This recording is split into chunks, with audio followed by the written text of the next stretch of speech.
जय श्री कृष्णा। आप सभी को माघ मास की षटतिला एकादशी की ढेरों शुभकामनाएं।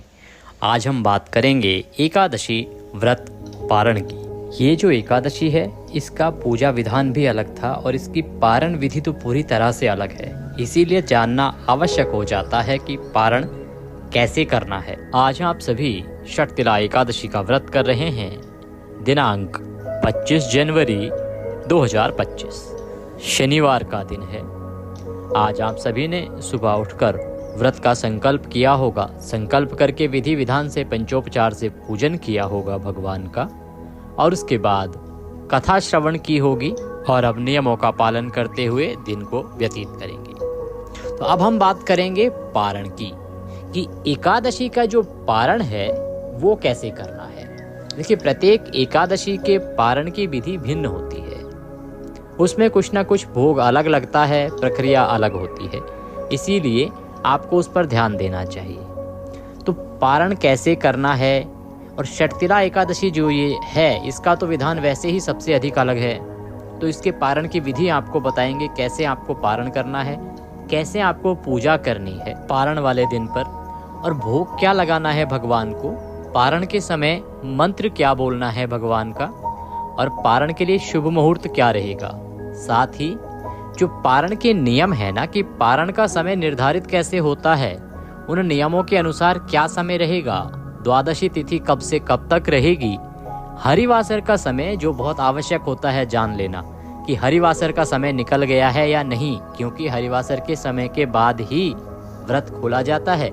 चाहे द्वादशी तिथि या अगला दिन क्यों ना लग गया हो, यदि हरिवासर का समय समाप्त नहीं हो तो आपको व्रत नहीं खोलना चाहिए।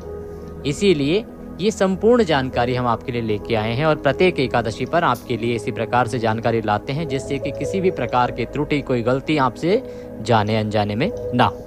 आप देख रहे हैं देवभूमि ज्योतिष संस्थान का प्रतिष्ठित यूट्यूब चैनल देवभूमि धार्मिक। अपने व्रत की सफलता के लिए और भगवान श्री हरि का आशीर्वाद प्राप्त करने के लिए कमेंट बॉक्स में अवश्य लिखें ओम नमः भगवते वासुदेवाय या जय श्री हरि। विज्ञान भी ये मानता है कि जब भगवान का नाम या मंत्र लिखा जाता है तो उससे एक सकारात्मक ऊर्जा उत्पन्न होती है, और वह सकारात्मक ऊर्जा आपके जीवन में सकारात्मक परिवर्तन लेके आती है। आपके जीवन से नकारात्मकता, नेगेटिव एनर्जी को दूर करती है, जिससे आपका जीवन सुखमय और आनंद के साथ व्यतीत होते हुए अंत समय में वैकुंठ को प्राप्त करता है। आइए जानकारी आरंभ करते हैं पारण के बारे में।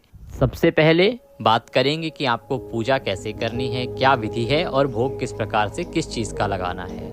आज भगवान को अर्घ्य देने का विधान भी है, तो अर्घ्य देने के लिए क्या आपको साथ में रखना है। तो सबसे पहले तो वो चीजें बता देते हैं जो आपको आज पारण वाले दिन किसी भी हालत में सेवन नहीं करनी है, प्रयोग नहीं करनी है, जो द्वादशी के दिन वर्जित हैं। आपको हमने एक वीडियो बताया था जिसमें 3 दिन का नियम हमने बताए थे कि दशमी तिथि से क्या आरंभ होता है, क्या क्या चीजें हैं जो दशमी को त्यागी जाती हैं, एकादशी को क्या त्यागते हैं, और द्वादशी को किस चीज का त्याग आपको करना होता है। यदि आपने वह वीडियो नहीं देखा है तो आप कमेंट बॉक्स में लिख के पूछ लीजिएगा, हम आपको अवगत करा देंगे, क्योंकि बहुत ही महत्वपूर्ण जानकारी है ये। एकादशी का जो व्रत है ना, ये 3 दिन का विधान होता है। आज हम क्योंकि पारण के दिन की बात कर रहे हैं तो केवल एक ही दिन की बात करेंगे। अगर 3 दिन के विधान की जानकारी चाहिए हो तो आप वह वीडियो का लिंक देख लीजिएगा, ना मिले तो हमसे पूछ लीजिएगा, हम यहाँ पर आपको प्रदान करेंगे। तो द्वादशी वाले दिन आपको कांसे के पात्र का त्याग करना है। आज भी घरों में कांसा प्रयोग में लाया जाता है बहुत सारी जगह, तो जो लोग प्रयोग में लाते हैं वो कांसे के पात्र का प्रयोग आज द्वादशी को नहीं करेंगे। इसका प्रयोग दशमी को भी त्याग दिया जाता है। मसूर की दाल, दालों में मसूर की दाल जो लाल मसूर होता है उसको आप प्रयोग नहीं करेंगे। चने की दाल का भी द्वादशी अर्थात पारण वाले दिन आपको त्याग करना है। शाक अर्थात जो हरी सब्जियां होती हैं उनका भी आपको द्वादशी वाले दिन त्याग करना है, प्रयोग नहीं करना है। दूसरे का अन्न आपको नहीं खाना है, ये भी द्वादशी को वर्जित है, अन्यथा आपके व्रत का पुण्य उसको चला जाएगा जिसने आपको अन्न खिलाया है या अन्न दान दिया है। इसीलिए आपको अपना ही भोजन ग्रहण करना है। मैथुन आदि का त्याग करना है, अर्थात ब्रह्मचर्य का पालन करना है। ब्रह्मचर्य एक ऐसा नियम है जो दशमी से आरंभ होगा, एकादशी को चलते हुए द्वादशी तक आपको इसका पालन करना होता है। आपको इस दिन शहद का प्रयोग भी नहीं करना है। इस प्रकार से इन चीजों का त्याग करते हुए अपने व्रत का पालन करना है। अब बात करते हैं पारण की। देखिए, इसमें एक सवाल आप लोगों के आते हैं हमारे पास कि जी पारण के बाद भी क्या हमें ये वस्तुएं नहीं खानी है? जी बिल्कुल, आज तो पूरा दिन नहीं खानी है।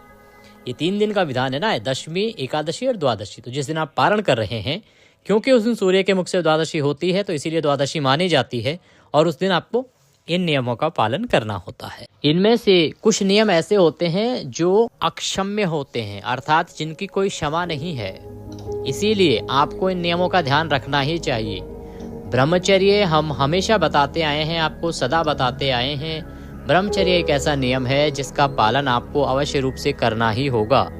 अगर आप नहीं कर पाते हैं तो ये एक दोष उत्पन्न करता है, और दोष आपके व्रत को तो खंडित करता ही है, साथ ही आपको महापाप का भागी भी बनाता है। तो ऐसी अवस्था में हमारी सलाह सबको यही होती है कि यदि आप पालन ना कर पाए ब्रह्मचर्य का, तो कृपया व्रत आरंभ ना करें। और ये जो नियम है, ये हम कोई अपने मन से नहीं बता रहे हैं, ये शास्त्रों में वर्णित हैं। और यदि आपने आज कथा सुनी थी तो उस कथा में भी इनका वर्णन आता है। आप कथा ध्यान से सुनेंगे तो प्रत्येक एकादशी की कथा स्वयं बता जाती है कि आपको किस प्रकार से व्रत करना चाहिए।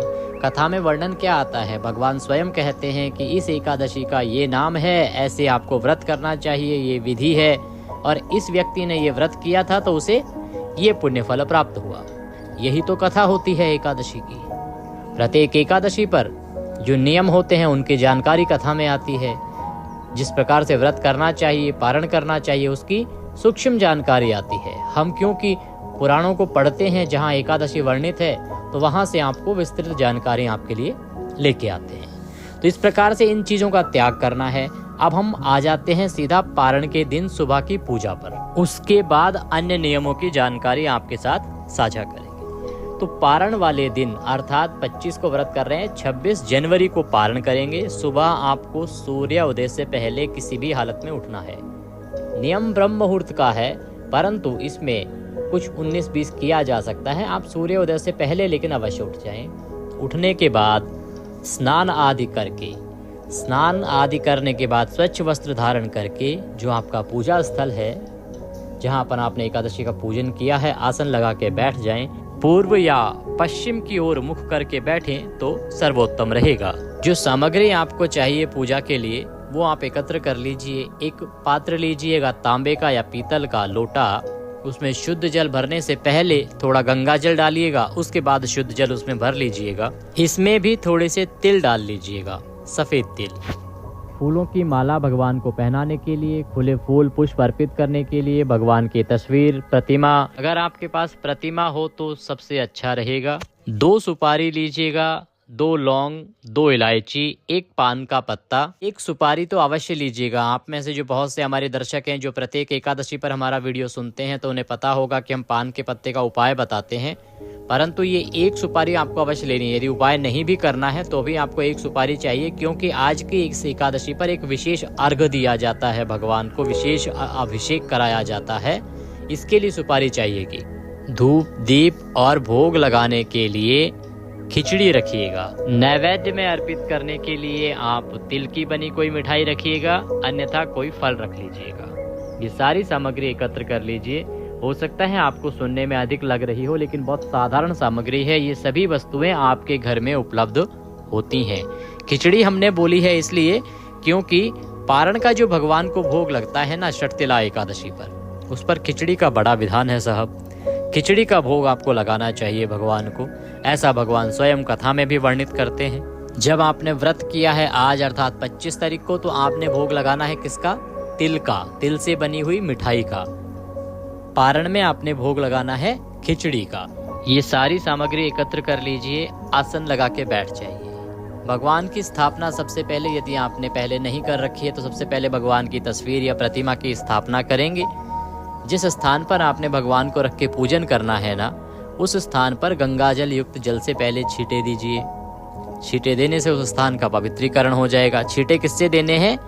या तो कुश आपके पास हो, कुशा, उसे लोटे में डाल लीजिए जल के और उससे छींटे दीजिए। अन्यथा एक पुष्प लीजिए, उसको लोटे के पानी में भिगो के उससे छींटे दीजिए। कभी भी ऐसे उंगली से, हाथ से छींटे नहीं देने चाहिए। स्थान का पवित्रीकरण करके अब भगवान को आसन दीजिए। आसन के रूप में पुष्प वहां पर डाल दीजिए, बिखरा दीजिए, रख दीजिए। उसके ऊपर भगवान की तस्वीर या प्रतिमा जो आपके पास है उसको रखिएगा। यदि आपके पास प्रतिमा है तो प्रतिमा के लिए एक थाली या कोई पात्र लीजिएगा बड़ा, जैसे थाली आदि कुछ लीजिएगा। उसमें पहले जल के छींटे दीजिएगा शुद्धिकरण के लिए, उसके बाद पुष्प रखिएगा, फिर भगवान की प्रतिमा रखिएगा। क्योंकि आज हम भगवान को अर्घ भी देंगे। ये जो पारण है वो अर्घ के साथ ही पूर्ण होता है। आज की जो एकादशी का पारण है उसमें अर्घ का विशेष विधान बताया गया है। इस प्रकार से भगवान की तस्वीर, प्रतिमा आपने स्थापित कर ली है। आइए अब हम पूजन आरंभ करते हैं। तो सबसे पहले भगवान को पद्य अर्घ आचमनी कीजिए। पद्य अर्घ आचमनी के लिए 3 बार जल के छींटे दीजिए।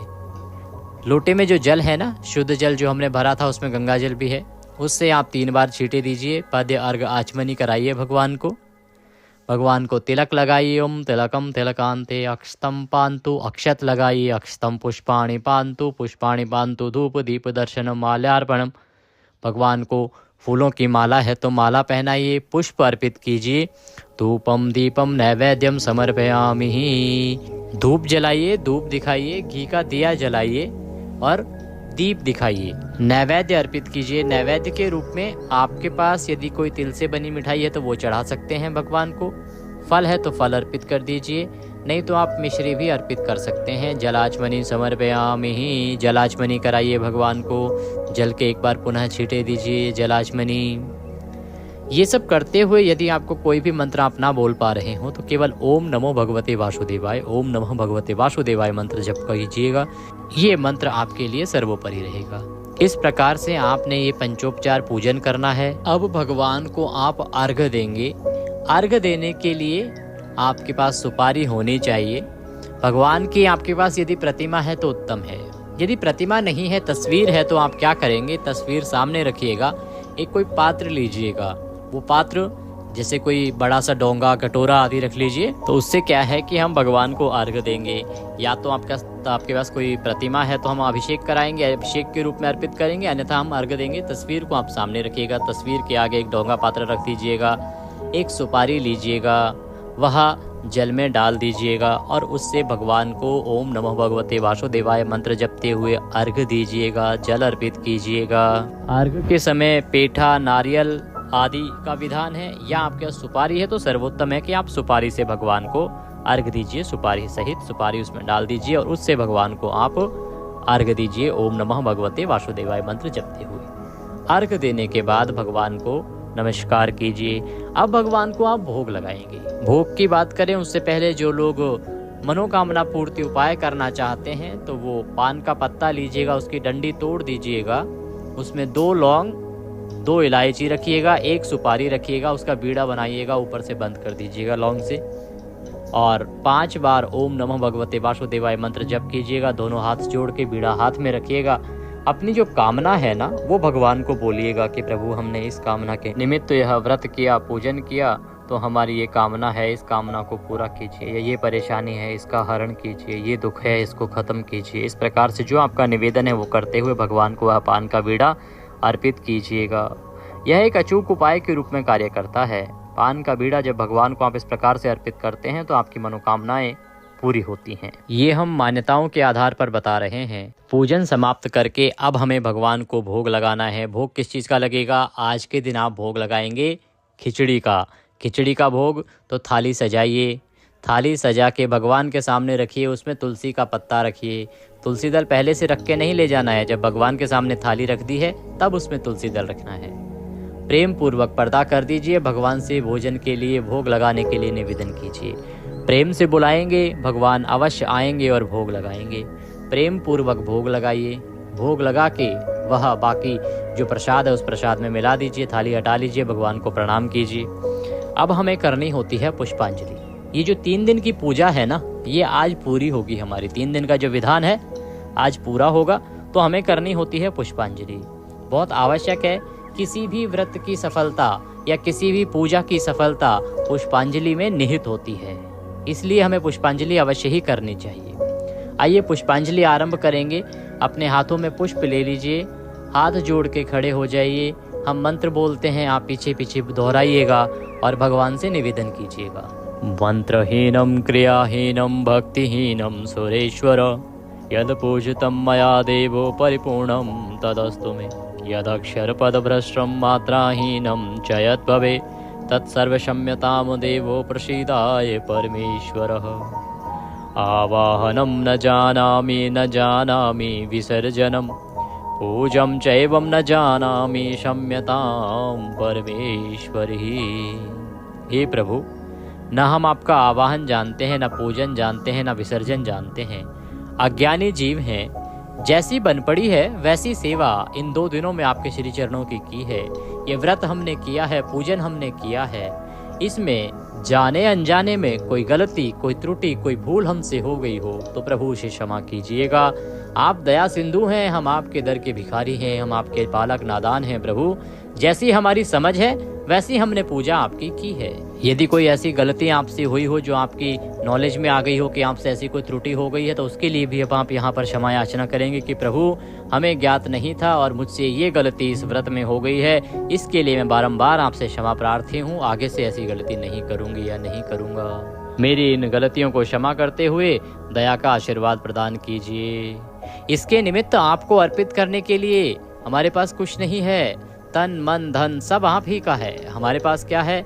मालती मलका जाति सत्पत्रादि संयुक्तम, पुष्पांजलिम मया दत्ताम ग्रहणाम परमेश्वरः। प्रभु, यह पत्र पुष्प की भेंट है, इसे आप स्वीकार करें और दया का आशीर्वाद प्रदान करें। वह पुष्प भगवान के चरणों में अर्पित कर दीजिए, हाथ जोड़ के नमस्कार कीजिए और इसके साथ आपकी ये एकादशी की जो पूजा है वो समाप्त होती है। अब आपको आगे ब्राह्मण को भोजन कराना है, ब्राह्मण को तिल दान देने हैं। आज के दिन आपने एकादशी पर नहीं दिए हैं तो पारण वाले दिन अवश्य देना चाहिए। नियम कहता है कि आपको जल से भरा हुआ एक घड़ा ब्राह्मण को दान देना चाहिए। द्वादशी पारण वाले दिन आपने कथा में भी वर्णन सुना होगा, तो संभव है तो जल से भरा एक घड़ा ब्राह्मण को दान दीजिए, तिल दान दीजिए, ब्राह्मण को भोजन कराइए, दान दक्षिणा आदि देके विदा कीजिए। भोजन ना करा सकें तो जो खाद्य सामग्री है वो रखिएगा किसी पात्र में, उसमें दक्षिणा रखिएगा और वह ब्राह्मण के घर दे आइएगा। आपके आसपास जहाँ भी कहीं ब्राह्मण रहते हैं या मंदिर में दे आइएगा। ये दान जो है ना, आपको योग्य ब्राह्मण को देना चाहिए जो कर्मकांड करता हो, अर्थात जो पूजा पाठ करता हो स्वयं। अगर वह पूजा पाठ करता होगा तो आपको देने के लिए पुण्य होंगे, अपने पुण्य वो आपको दे देगा। अगर नहीं करता होगा तो क्या देगा? इसीलिए ऐसे ब्राह्मण को दान दीजिए जो सदकर्म करता हो। ब्राह्मण को दान देने के बाद आपने अपने व्रत का पारण करना होता है। पारण कैसे करेंगे? आसन लगा के बैठ जाएं, 5 बार मंत्र जप करें। ओम नमः भगवते वासुदेवाय, ओम नमः भगवते वासुदेवाय, ओम नमः भगवते वासुदेवाय। इस मंत्र का 5 बार जप कीजिएगा। मुंह में तुलसी का पत्ता रखिएगा और व्रत का पारण कीजिएगा। इसके बाद आप जो भी सात्विक आहार है उसको ग्रहण कर सकते हैं, भोजन ग्रहण कर सकते हैं, परंतु लहसुन प्याज आदि से बनी हुई किसी भी सामग्री के साथ व्रत का पारण ना करें। इसका आप विशेष रूप से ध्यान रखिएगा। अब बात आती है कि पारण करना कब है, कैसे करना है, पारण का निर्धारण कब होता है, सुबह सुबह कर सकते हैं या नहीं, हरिवासर का समय किस समय समाप्त हो रहा है। देखिए, पारण का जो निर्धारण है वो 3 सिद्धांतों पर आधारित है जिनका आपको पालन करना चाहिए, बाकी कोई नियम मानो या ना मानो। पारण व्रत के अगले दिन किया जाता है, सूर्योदय के बाद किया जाता है और द्वादशी के दिन किया जाता है। साथ ही द्वादशी के पहले 5.5 घंटे के बाद किया जाता है, क्योंकि द्वादशी के जो पहले 5.5 घंटे होते हैं वो हरिवासर का समय होता है और ये व्रत में ही गिना जाता है। इसके समय व्रत रखा रहना आवश्यक है। हरिवासर का समय जब समाप्त हो जाए उसके बाद ही आपको व्रत का पालन करना चाहिए। ये 3-4 मूल नियम हैं। इनका पालन करने के बाद आप शुभ मुहूर्त ना भी देखें तो भी पालन कर सकते हैं, परंतु ये ध्यान रखना आवश्यक है कि हरिवासर का समय निकल गया हो, अगले दिन सूर्य उदय हो चुका हो, द्वादशी तिथि हो, इसके अनुसार आपको पालन करना चाहिए। इन नियमों का ध्यान रखते हुए जो आप 26 तारीख को पालन करेंगे ना, तो देखिए द्वादशी तिथि का जो हरिवासर का समय है वो इस बार जल्दी समाप्त हो जाएगा। तो आप सुबह सुबह पारण कर सकते हैं। कई बार ऐसा होता है कि एकादशी आती है सुबह सुबह और 5.5 घंटे फिर निकालने होते हैं, तो पारण आपको 11, 12 या 1 बजे के बाद करना होता है। परंतु 25 को आपने व्रत किया है और 25 की रात्रि को ही द्वादशी तिथि लग गई है लगभग 8:54 पे। ऐसे में हरिवासर का जो समय है वो रात्रि को 4 बजे ही समाप्त हो जाएगा।